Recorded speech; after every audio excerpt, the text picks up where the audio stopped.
Spoštovane novinarke in novinarji, dobrodošli. Na zadnji novinarski konferenci pred točno tednom dni smo za ta ponedeljek napovedali nova sproščanja. Zgornjo mejo zbiranja na javnih mestih smo dvignili na največ 500 udeležencev, a smo hkrati opozorili, da je nujno vztrajanje in dosledno spoštovanje na socialni distanci in na higieni rok.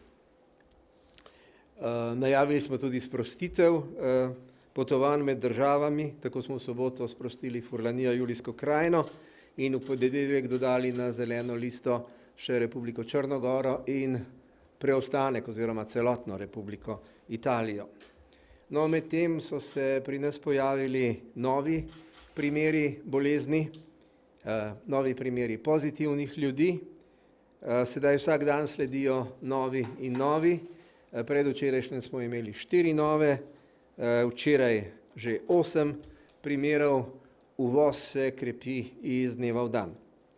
Če se je prejšnji teden še zdelo, da bomo stežka dosegli tisto magično številko 1500 okuženih, se je zdaj ta številka že krepko presegla oziroma prelomila. Ves ta čas poteka intenzivna izmenjava pogledov, ocen, spoznanj znotraj svetovalne skupine med pristojnimi ministrstvi in Nacionalnim inštitutom za javno zdravje in vlado na tretji strani. Danes pa so se razmere tako zaostrile, da je krizna skupina vlade tehtala vse zaznave, ocene in predloge in jih še dopolnila za obravnavo na seji vlade. Vlada se je zato danes začela z nekaj zamude. O tem, kaj je bilo na vladi, pa bomo spregovorili v nadaljevanju. Vlada se je namreč odločila, da bo ukrepala pravočasno, da bo ukrepala preventivno in da bo ukrepala takoj. Medtem ko vlada na eni strani sprošča prehajanje meja, ker gre in ko gre za poboljšanje epidemiološke slike v nekaterih državah članicah Evropske unije, se pri drugih članicah in nečlanicah razmere slabšajo, še posebej v nekaterih bližnjih, tako imenovanih tretjih državah Zahodnega Balkana. Vlada se je danes odločila, da zmanjša nevarnost in možnost vnosa in širjenja virusa iz tujine na kar najmanjšo možno mero. Zato je na eni strani podaljšala seznam držav na rdeči listi in državljanom teh držav otežila vstop v Slovenijo in odslej zahteva za vstop tudi aktualno potrdilo o negativnem testu, ki pa mora biti izdan znotraj Evropske unije. Hkrati pa tudi našim državljanom odsvetuje pot v te države tako jasno in tako odločno, da napoveduje, da bo od njih zahtevala tudi karanteno, ko se vračajo iz teh držav. Kaj vse je še vlada spremenila v obstoječem odloku, še zlasti, ko gre za izjeme navedene v 9. členu odloka, nam bo predstavil minister za notranje zadeve Aleš Hojs. Predtem pa bo o naporih in pogledih Ministrstva za zdravje spregovoril Tomaž Gantar. Gre namreč za celo vrsto ukrepov, ki jih moramo sprejeti tako v organizacijskem kot vsebinskem smislu, da bi se Ministrstvo za zdravje lahko soočalo z morebitnim drugim valom. Naj samo spomnim, da ta drugi val, s katerim se sooča Republika Makedonija, je po obsegu 3-krat večji, kot pa je bil njihov prvi val. In zato se moramo na te izzive resnično, pravočasno in dobro pripraviti. O aktualnih epidemioloških razmerah tako pri nas kot v soseščini in drugod po svetu pa bo spregovoril direktor Nacionalnega inštituta za javno zdravje, dr. Milan Krek. Vsi bomo potem na koncu na voljo tudi za morebitna vprašanja. Prosim, da ko zastavite vprašanje, da tudi poveste, na koga ga naslavljate. Če pa naslovnik ne bo pravi, bom pa jaz vprašanje preusmeril tistemu pristojnemu, v katerega pristojnost tak odgovor sodi. Toliko za uvod, zdaj pa prosim ministra doktorja Tomaža Gantarja, da spregovori o tem, kaj njegovo ministrstvo pripravlja za čas bližajočega se drugega vala. Prosim, minister. Hvala lepa. Dober dan vsem. Torej, to, kar smo seveda na nek način napovedovali, pa na drugi strani seveda upali, da se ne bo dogajalo, se nam je pač začelo dogajati, podobno kot v nekaterih drugih državah. Se pravi, ponovno se soočamo z naraščajočim številom okuženih, zaenkrat seveda predvsem na račun prehodov preko južne meje, ne pa znotraj same države. Ko smo govorili o sproščanju ukrepov, smo vedno poudarjali to, podobno kot Evropska komisija, se pravi, da lahko to počnemo seveda v primeru, da imamo zadostne zmogljivosti zdravstvenega sistema, da imamo ugodno epidemiološko situacijo in seveda, da lahko spremljamo epidemiološko tudi tiste, ki so novo okuženi in identificiramo tudi njihove kontakte za zamejevanje bolezni.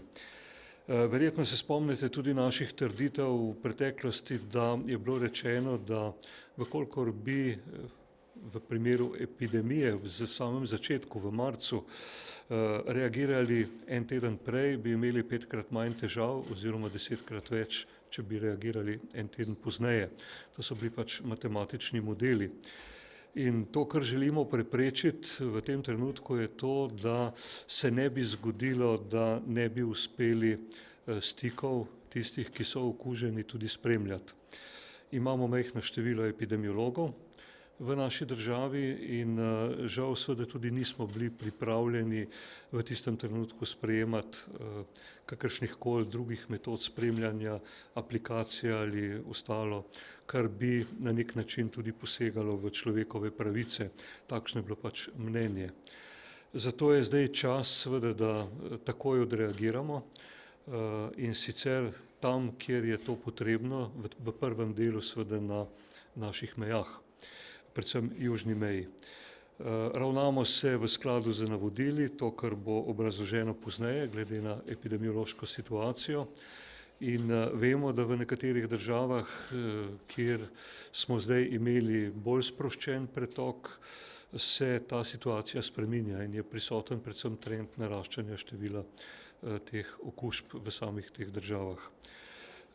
Po drugi strani to, kar opažamo in žal seveda ni dobro, tudi za razmere v Sloveniji, je, da se obnašamo na nek način preveč sproščeno, kot da bi pozabili na to, da smo z velikimi napori v bistvu uspeli premagati epidemijo, pri čemer smo bili, lahko rečem, kar uspešni. Ponovno je opazno seveda združevanje brez zaščitnih ukrepov in to nas tudi skrbi.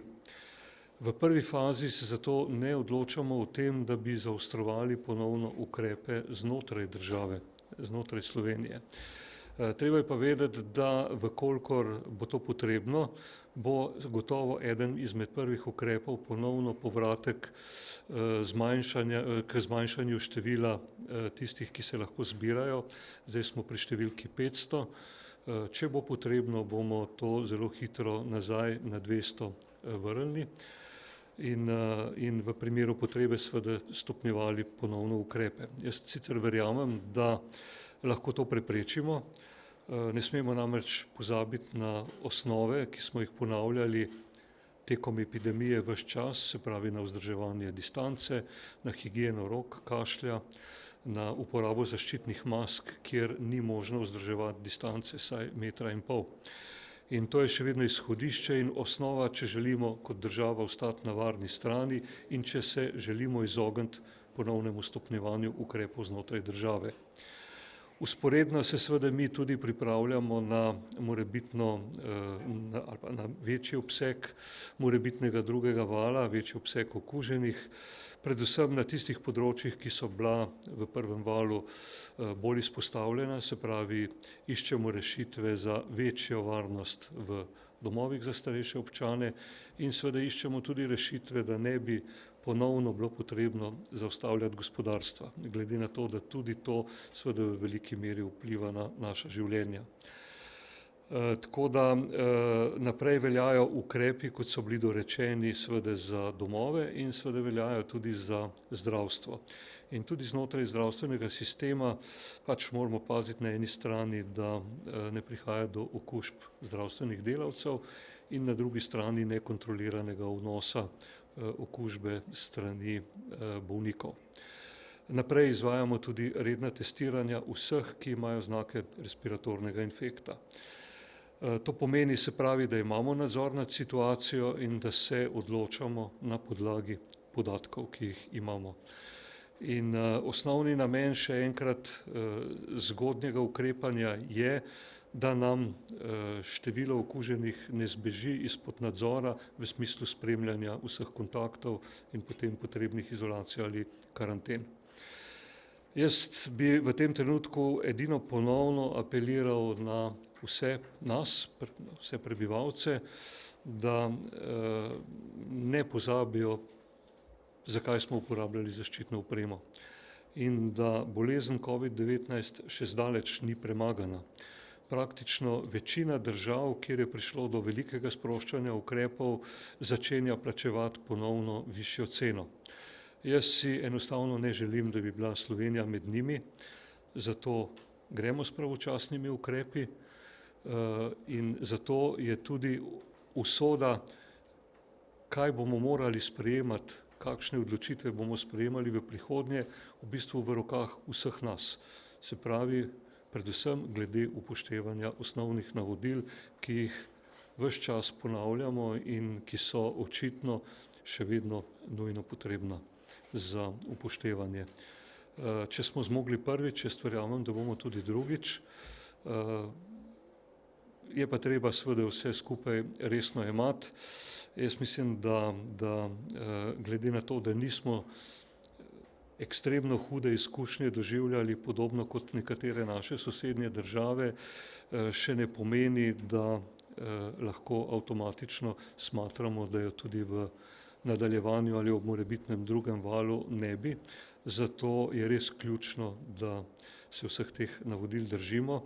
Jaz verjamem, da bomo zmogli in se vam ponovno zahvaljujem za to, kar je bilo napravljeno in za to, ker vem, da bomo spoštovali to, kar je logično in ki pomeni varnost in zdravje za vse nas.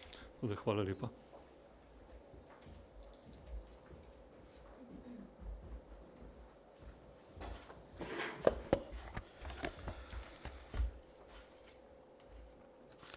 Ja, lep pozdrav tudi z moje strani. Torej, jaz bom začel od lažjega k težjemu.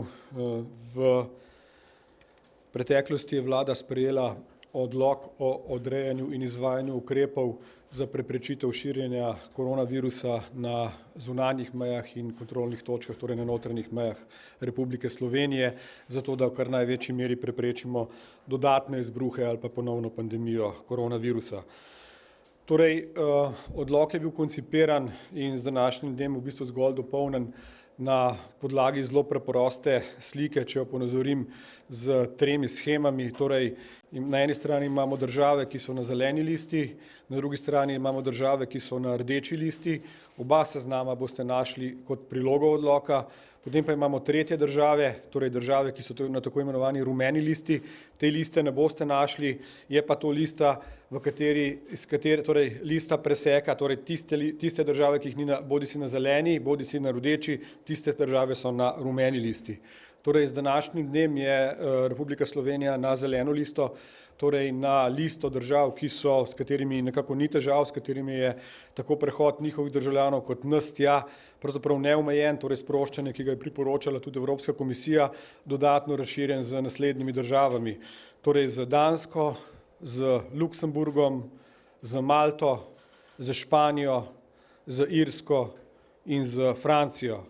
Torej, to so nove države na zeleni listi. Zaradi epidemiološkega stanja se je z te zelene liste nažalost poslovila Bolgarija, ni pa Bolgarija, to je potrebno povedati, prešla na rdečo listo. Torej Bolgarija je sedaj tam nekje vmes na tako imenovani rumeni listi.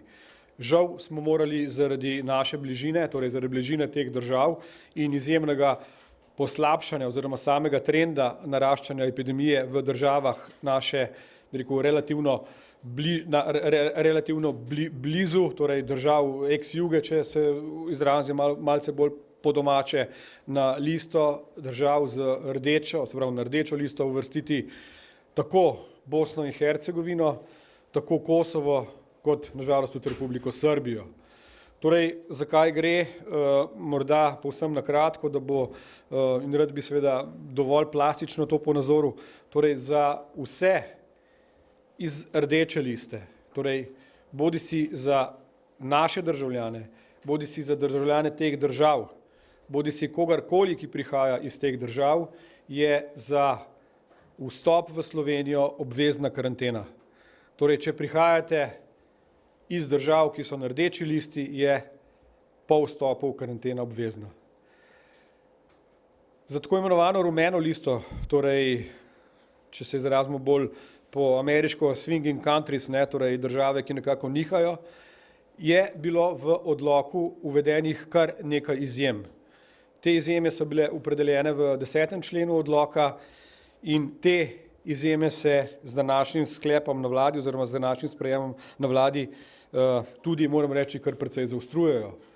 Torej, iz izjem sta izločeni dve izjemno pomembni izjemi, torej ni možno več brez karantene prihajati v našo domovino, četudi ste tukaj lastnik, torej govorimo seveda za tujce, za državljane tretjih držav, četudi ste tukaj lastnik bodisi plovila, bodisi nepremičnine, bodisi česarkoli drugega, ali če ste sorodnik državljana Republike Slovenije oziroma tujca, ki ima pri nas stalno in začasno prebivališče, torej te dve izjemi sta izločeni. Teh dveh izjem v izjemah ni več. Poleg tega smo zaostrili prehod pri ostalih izjemah, torej večina ostalih izjem je od danes dalje oziroma od jutri dalje, od jutri v polnoči dalje mogoča, oziroma te izjeme mogoče uveljaviti, vkolikor seboj prinesete COVID test, ki ni starejši od 3 dni in, to bi rad posebej poudaril, je izveden oziroma narejen, opravljen v državah Evropske unije oziroma državah šengenskega območja. Torej, za vse tiste, ki bodo prihajali iz Republike Hrvaške, je potrebno povedati, da morajo sabo imeti ta COVID test, ki je narejen bodisi v Republiki Hrvaški, bodisi v katerikoli drugi državi Evropske unije. Zakaj katerikoli drugi? Če teoretično nekdo prihaja z letalom iz neke države na zagrebško letališče, je seveda mogoče, da bi ta COVID test opravil tudi nekje drugje, ne zgolj v Republiki Hrvaški. Poleg tega bi rad poudaril še eno pomembno zadevo. Ukinjene so tako imenovane možnosti prehajanja brez česarkoli tedenskim delovnim migrantom, torej tedenski delovni migranti, ukoliko prihajajo iz tega področja, morajo ravno tako prinesti COVID test. Torej COVID test, ki ni starejši od 3 dni, ravno tako narejen v državah šengenskega oziroma Evropske unije. Še naprej ostajajo v veljavi možnosti prehajanja dnevnim migrantom, še naprej seveda ostajajo v veljavi vse tiste izjeme, ki so bile dovoljene tako državljanom Republike Slovenije kot bližnjim nam državam na kontrolnih točkah, kjer lahko mejo z Avstrijo, mejo z Madžarsko oziroma mejo z Italijo prehajajo zgolj tisti državljani bodisi Avstrije, bodisi Slovenije oziroma Avstrije, oziroma Madžarske Slovenije oziroma Slovenije Italije, ki seveda so iz tega področja, torej za vsako mejo posebej. Na koncu bi rad povedal še to, da smo zaenkrat to, kar je v bistvu poudaril že minister za zdravje, zaenkrat obdržali omejitev zbiranja in, bi rekel, gibanja na javnih mestih in javnih prostorih na številki 500. Kljub temu, da so bile neke optimistične napovedi pred dobrim mesecem, da bi ta številka se lahko konec junija povečala, torej morda na 1000, nejasno povem, da glede na to, kar se v tem trenutku dogaja v naši okolici, ne nazadnje, kar se dogaja znotraj Slovenije, torej praktično v večjih mestih, v večjih centrih, popolno neupoštevanje kakršnihkoli priporočil Inštituta za varovanje zdravja, lahko rečem, da smo zelo na slabi poti in dejansko obstaja velika verjetnost ali pa velika nevarnost, da bi to številko, torej številko 500, morali v prihodnjih dneh zopet znižati. Torej, zaenkrat toliko, mislim, da sem bil vezano na ta dva odloka oziroma ta odlok in ta sklep vlade dovolj jasen, kolikor bojo pa vprašanja, bomo pa seveda na razpolago za pojasnitve. Hvala lepa.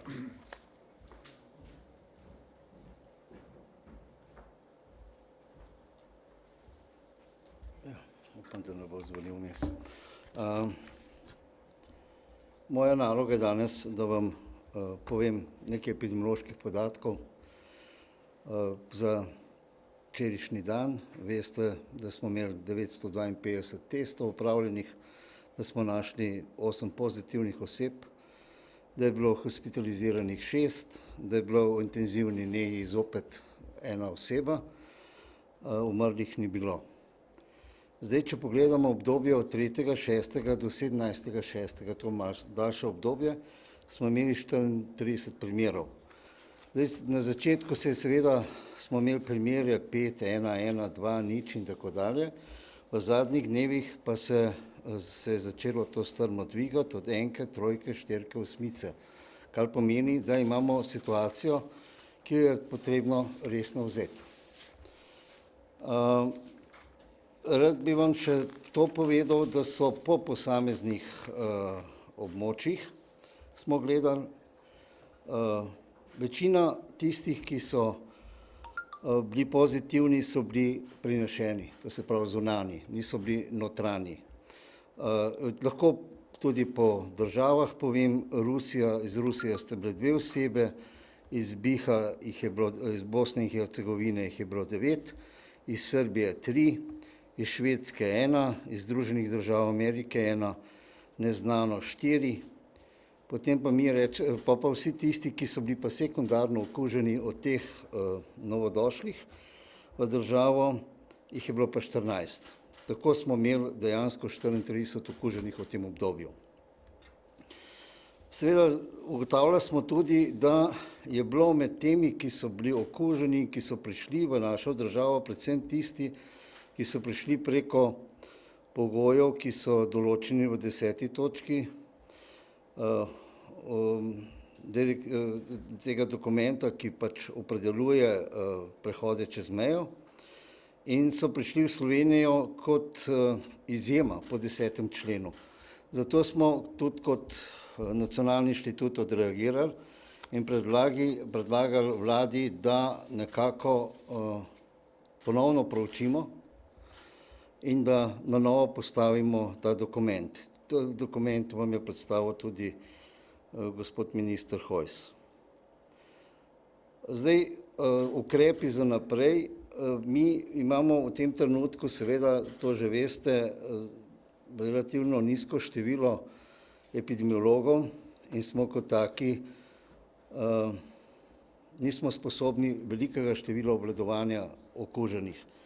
Zato imamo znotraj naše ustanove zdaj veliko aktivnost, da na hitro izobražujemo določene strokovnjake, ki bodo sposobni tudi aktivno delovati na terenu. S tem skušamo povečati kadrovske kapacitete. Seveda pa za konec bi vam to povedal, da je ključno to, da se držimo vsi prebivalci Slovenije in tudi vsi tisti, ki prihajajo v Slovenijo iz kakršnih koli razlogov, tudi turisti, ukrepov, ki so že znani, od higiene rok, higiene kašlja, higiene kihanja in vzdrževanja distance 1,5 metra, predvsem v zaprtih prostorih in seveda dodatnih ukrepov, kolikor tega ni mogoče. Toliko. Hvala lepa.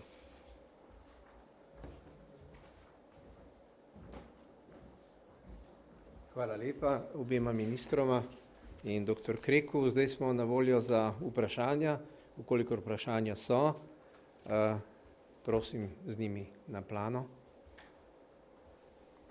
Špela Lobe, Televizija Slovenija. Za ministra Gantarja imam vprašanje, in sicer, če so v domovih za starejše tokrat res bolje pripravljeni oziroma če so bolj zaščiteni, da ne bi prišlo do kakšnega vnosa. Pa še za ministra Hojsa glede Hrvaške, če se slučajno kaj spreminja, ali je bilo to mišljeno za tiste, ki prehajajo Hrvaško in prihajajo mogoče bolj z juga k nam?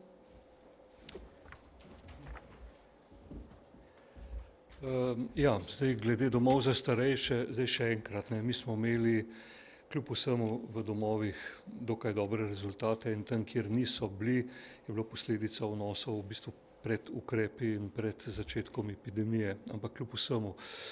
Danes sva govorila z ministrom za delo, družino in socialne zadeve, ki je pač pristojen za domove, in on je ponovno sprožil navodila, ukrepe, ki so že veljavni. Še vedno med ukrepi velja seveda obvezna uporaba zaščitnih mask, še vedno je nadzor nad obiski, spremljanje seveda tudi zaposlenih.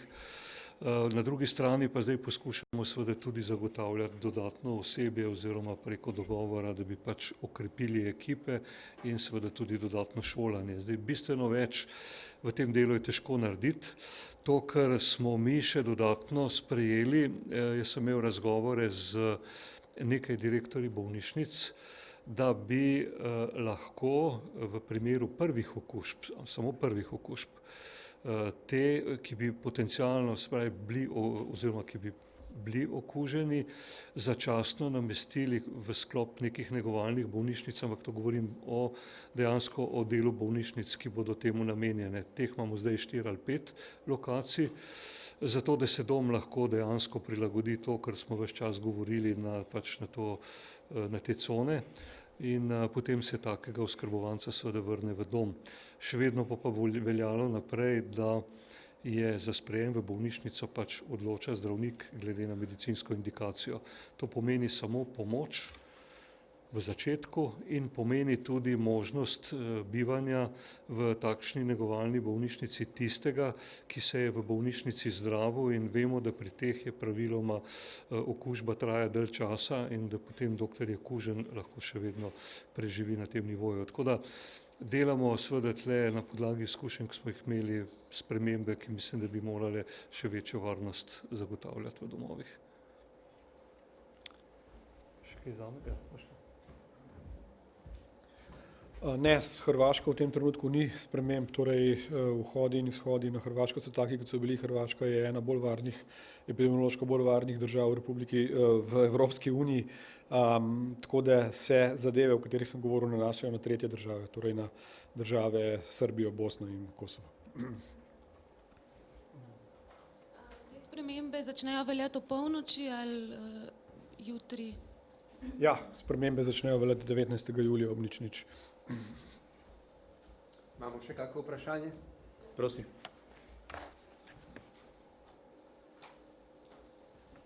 Dober dan, Klemen Košak, Dnevnik. Jaz imam vprašanje v bistvu za ministra Gantarja, ampak če bi druge dva govorca dopolnila, se priporočam. Napovedano je bilo nekako, da bi se lahko ukrepi zaostrovali, ampak da bojo vsaj v prvi fazi nekako drugačni, kot so bili prejšnjič, da se bi nekako probali ne zaustavljati gospodarstva. A se že kaj razmišlja, kakšni bi lahko ti ukrepi bili, pa mogoče tudi o tem, kaj bo povod za te odločitve. Večkrat se omenja, da nekako, če ljudje ne bodo spoštovali ukrepov, ampak se mi zdi, da je to nekako zelo težko ugotavljati zares, ali ljudje res spoštujejo ukrepe. Moje pa še eno vprašanje za gospoda Hojsa, čisto za pojasnilo. Ta določba, da morajo imeti ljudje COVID test iz Evropske unije, dejansko pomeni, da ne smejo za več kot 3 dni zapustiti Evropske unije. Čeprav razumem, ko se vrnejo, morajo imeti najmanj 3 dni star test, ki je bil narejen v Evropski uniji, ampak če so bili v tretji državi, to pomeni, da so mogli biti najmanj 3 dni nazaj v Evropski uniji. Ne, okay. Ja, Torej, da bodo ukrepi drugačni, ni mišljeno seveda popolnoma vsebinsko drugačni, ampak morate vedeti, da v primeru prvega vala, se pravi začetka epidemije, v bistvu smo se v resnici bali scenarijev držav, kjer je pač epidemija potekala na bistveno hujši način kot pri nas. In smo zato sprejemali vse ukrepe, ki so jih različne države seveda tudi sprejemale z namenom, da za vsako ceno seveda epidemijo ustavimo. Danes vemo seveda, da so na kakšen način v bistvu ta bolezen poteka, kako je do širjenja prihajalo, se pravi, vemo več, kot smo vedeli takrat. In seveda ne bi šli v sprejemanje ukrepov na pamet, tudi sprememb režima na mejah ne delamo na pamet, delamo na podlagi podatkov, se pravi, kot je bilo že obrazloženo, na podlagi seveda izvora okužbe, kjer smo pač ugotovili, da je v večini primerov posledica vnosa iz sosednjih držav in na podlagi spremljanja epidemiološke situacije v tistih državah. Zato ta ukrep. Enako velja seveda za našo državo, tudi mi znotraj države podatke spremljamo v številu okuženih. In ko to število seveda začne naraščati preko meja, ki jih upoštevajo seveda vse države, zato tudi mi si ne želimo postati za ostale države rdeča cona. In kriterij je seveda za rdečo cono, mislim, da je uraden, Milan boš popravil, mislim, da je 40 na 100 tisoč prebivalcev. Se pravi, mi smo zdaj pod 10.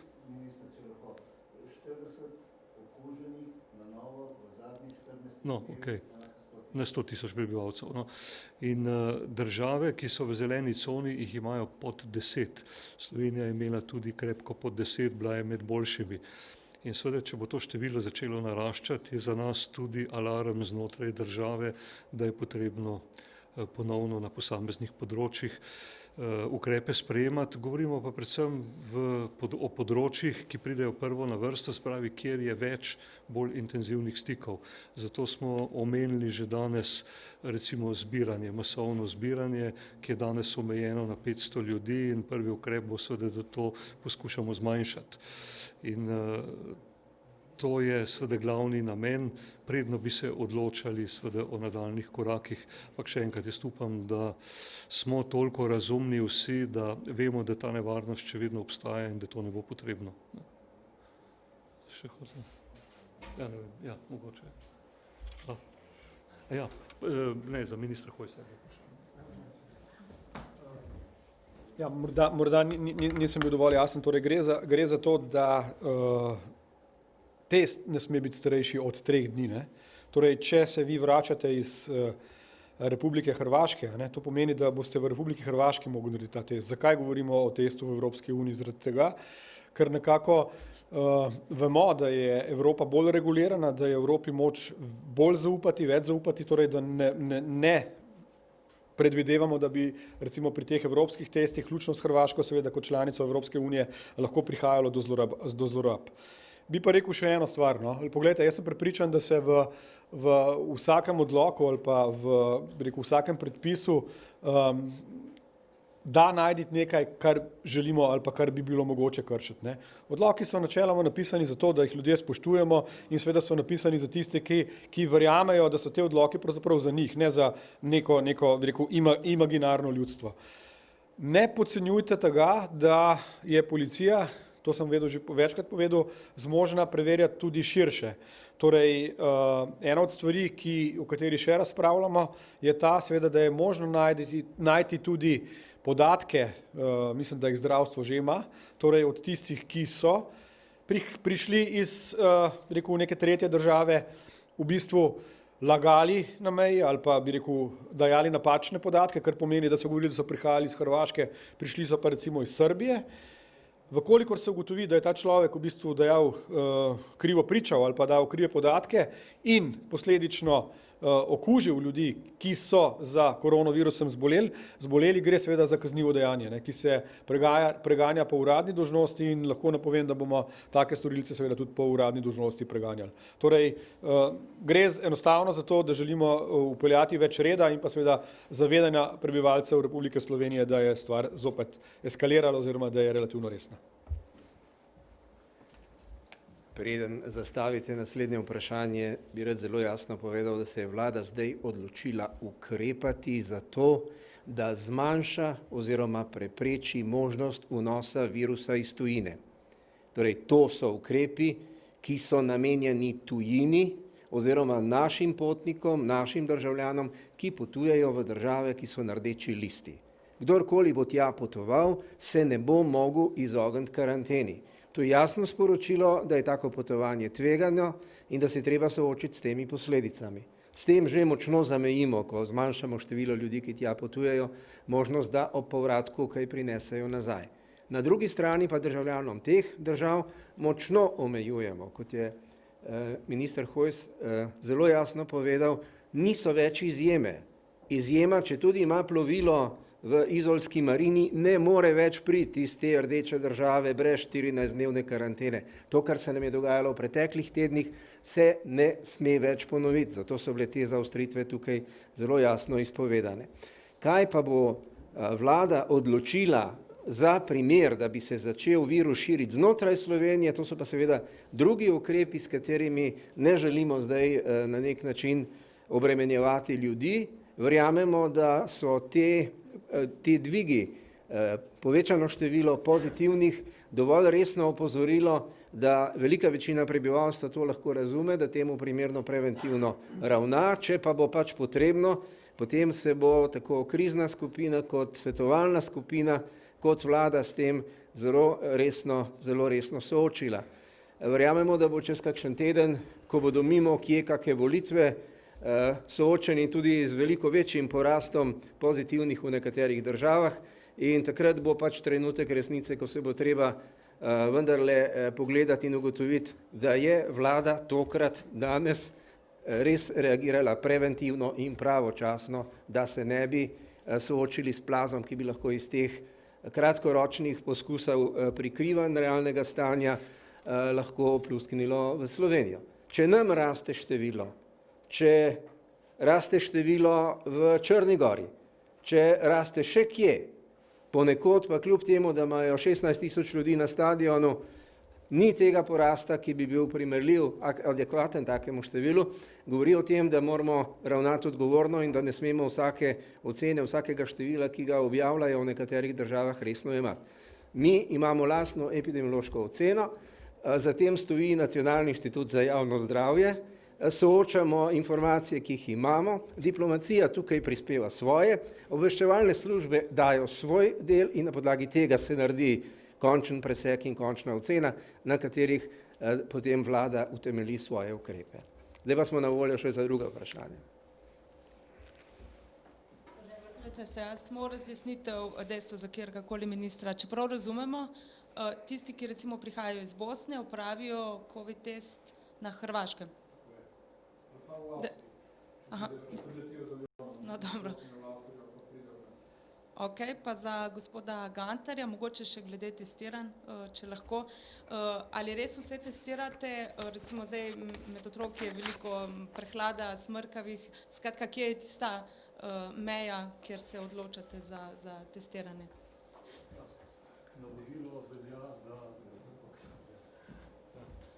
Seveda, navodilo velja, da kdor ima znake respiratornega obolenja, v bistvu se testira. Ja. Predvsem še, ker tudi zdaj ni sezona respiratornih obolenj, teh viroz, je potrebno testiranje.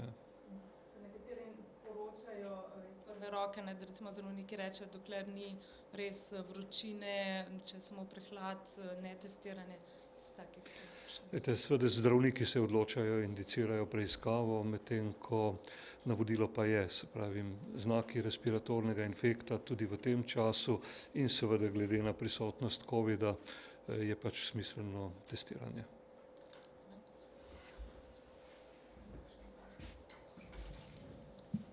Kar lahko počakate. Še dva, potem pa mi končamo. Ali lahko potem že govorimo o začetku drugega vala, če ne, katera je tista številka oziroma kriterij, ko lahko o tem govorimo, ker nekateri strokovnjaki tukaj že govorijo o nekem začetku drugega vala, pri nas govorim s temi številkami. Ja, zdaj jaz bi seveda težko trdil, da gre za drugi val, ne? Predvsem še glede na dejstvo, da je prišlo do nekaj vnosov, predvsem iz drugih držav. Če se bo pa število primerov okužb v Sloveniji znatno povečalo, potem seveda bi verjetno tudi o drugem valu lahko govorili. Mislim pa, da je zdaj vseeno na podlagi teh nekaj primerov preuranjeno, da bi rekli, da je to nek začetek drugega vala. Na tiskovni konferenci še dejali, da je problem pri nas sledljivost, da se boste tudi na vladi o tem pogovarjali, ste se morda že dogovorili, kako zagotavljati večjo. Ja, omenil sem, problem je sledljivost, zato je tudi toliko bolj pomembno, da odreagiramo že v samem začetku, glede na to, da je število epidemiologov izredno nizko v Sloveniji in pa glede na to, seveda, da nismo želeli aplikacije. Moram pa priznati, povedati, da se o možnosti aplikacije, ki bi bila sicer na neki prostovoljni osnovi, še vedno pogovarjamo in bomo poskušali seveda tudi tu ponovno to razpravo odpreti, vkolikor bi število okužb še naraščalo, ker treba je vedeti, ne, da lažje, kot bomo sledili nove primere, manj rigoroznih ukrepov bo potrebnih za obvladovanje ali pa ponovne epidemije. No. Prosim. Jaz bi rad dodal samo dve zadevi v zvezi z drugim valom. Mislim, da je bil dr. Milan Krek zelo natančen, ko vam je povedal, da je bilo 14 pozitivnih posledica primarnega vnosa iz tujine, to pa je zdaj širjanje iz tega vira po Sloveniji. Torej 14 ljudi še ni drugi val. Ampak če jih ne zamejimo pravočasno, potem se iz tega lahko razvije marsikaj. Ker je pa posebej povedal, da je predstavil številke za zadnjih 14 dni. Tukaj še ni potekla inkubacijska doba in verjetno se bo v naslednjih dneh odkrilo še kar nekaj teh ljudi. In če bodo med tem še koga več okužili, imamo pač to verižno reakcijo, ki potem ima multiplikativen učinek. In dokam bomo na podlagi dosedanjega vnosa iz tujine prišli, v tem trenutku še ni mogoče oceniti. Ampak kot rečeno, vsak teden bo vlada ocenjevala, kje smo in kaj je treba dodatno v zvezi s tem storiti. Prosim. Lep pozdrav, Gašper Lubej, Al Jazeera, za gospoda Hojsa. Še eno dodatno, prosim, pojasnilo. Se pravi, lahko rečemo države na rdečem seznamu, da rečem tako po domače, default pomeni 14-dnevna karantena, če pa ne, je pa dodatna blažila, za tako rečem, se pravi test, ki ni starejši od 3 dni. Ne? Aha. A lahko pojasnite potem, so kakšne izjeme torej za recimo tujce z začasnim in stalnim bivališčem v Sloveniji, če pridajo? Poglejte, ravno to bi rad povedal, da so izjeme, ki so opredeljene v tem 10. členu, vezane na tiste države, ki niso na rdečem spisku in ne na zelenem, torej tiste, ki so nekako v sredini. Torej do danes je bila na tem spisku tudi Bosna, če konkretno rečem, danes je ni več. Danes je na tem spisku recimo Bolgarija, ki smo jo umaknili iz zelenega dela na rumeni del, glede na poslabšanje situacije v Bolgariji. Torej, karantena za prihod iz teh tretjih držav je tako za naše, kot za te ljudi obvezna. Torej, karantena je obvezna recimo iz Severne Makedonije, obvezna je zdaj za Bosno, obvezna je za Srbijo, Kosovo. Se pravi, od zdaj naprej nobenih izjem. Izjem ni, torej razen tistih, ki jih, recimo, če nekdo prevoznik ali pa če nekdo tranzitira, če nekdo tranzitira Republiko Slovenijo, no, morda še to, pozabil sem še to povedati, skrajšali smo tudi čas, ki je potreben oziroma ki je dovoljen za tranzit Slovenije, torej ta čas se je skrajšal iz 24 ur na 12 ur. Torej v 12 urah je potrebno prevoziti Republiko Slovenijo, najdlje v 12 urah, vkolikor ste v tranzitu. Minister Hojs, zdaj jaz eno vprašanje v nadaljevanju tega, kar je vprašala Al Jazeera. Pogreb. Za pogreb 14-dnevna karantena ne pride v poštev. Ali v tem primeru zadošča potrdilo o negativnem testu za udeležbo in potem povratek v 24 urah ali ne? Ja, v tem primeru, da. Dodali smo bi rekel, test tudi za tiste, ki prihajajo na take izjemne stvari, torej pogrebe. Ne. Se pravi, določene izjeme vendarle so, ne? Ni pa še, najlažje bi bilo, če bi imeli odlok, pa bi ga že prebrali, ne? Ampak žal, kdaj pričakujemo lahko tekst, mislim. Tekst. Ja, tekst je, odlok bo objavljen danes, najkasneje do polnoči. Ne. Sem vas prav razumela, da na rdeč seznam in zeleni seznam boste objavljena, rumen pa ne? Ja, rumen seznam ni objavljen, zaradi tega, ker so na rumenem seznamu, to sem povedal na začetku, pravzaprav vse države, ki jih ni bodisi na zelenem, bodisi na rdečem. Nekako nima smisla, da objavljamo še tretji seznam, če pa vendarle gre za, bi rekel, to, da je tretja država, ki je na enem ali pa na drugem nekje vmes. Ne. Če se pogosto selijo te iz enih seznamov? Ja, sej, če se pogosto selijo, recimo Bolgarija je bila do danes na zelenem seznamu, ne boste je našli od danes naprej na rdečem, se pravi, da je vmes, se pravi, da je na rumenem. Glejte, nekatere države so zelo zadovoljne, da so na rumenem seznamu, ker je to veliko bolje kot biti na rdečem. In to so tudi države, ki so članice Evropske unije. Tukaj obstoji upanje, da se epidemiološka situacija relativno hitro izboljšuje in da imajo možnost, da pridejo na zeleni seznam. Jih ne bom poimenoval, ampak so take pomembne, dobro znane evropske države. Danes se je vendarle zgodilo, da je kar 6 držav uspelo se povzpeti na ta zeleni seznam tudi v luči zelo jasne epidemiološke napovedi, ker trendi so zelo jasni, se znižuje število pozitivnih na 100 tisoč v zadnjih 14 dneh in na podlagi tega, ko je kontinuiran trend, se lahko tak ukrep sprosti za določeno državo. Ampak vsekakor je za neko Bolgarijo, če smo konkretni, pa vsekakor bolje, da se jo umakne iz seznama zelenih držav in se jo ne da na rdeči seznam, ker je to za njihove državljane, zlasti ker je, kot veste, tako v Romuniji kot v Bolgariji veliko tranzita, ki gre preko Madžarske v Italijo in Francijo, je to za njih vsekakor veliko bolj ugodno. Je še kakšno vprašanje ali mi lahko končamo? Hvala lepa za vašo udeležbo, hvala za vsa vprašanja v upanju, da vsaj en teden ne bo potrebno ponovno gledati na tem mestu. Hvala lepa.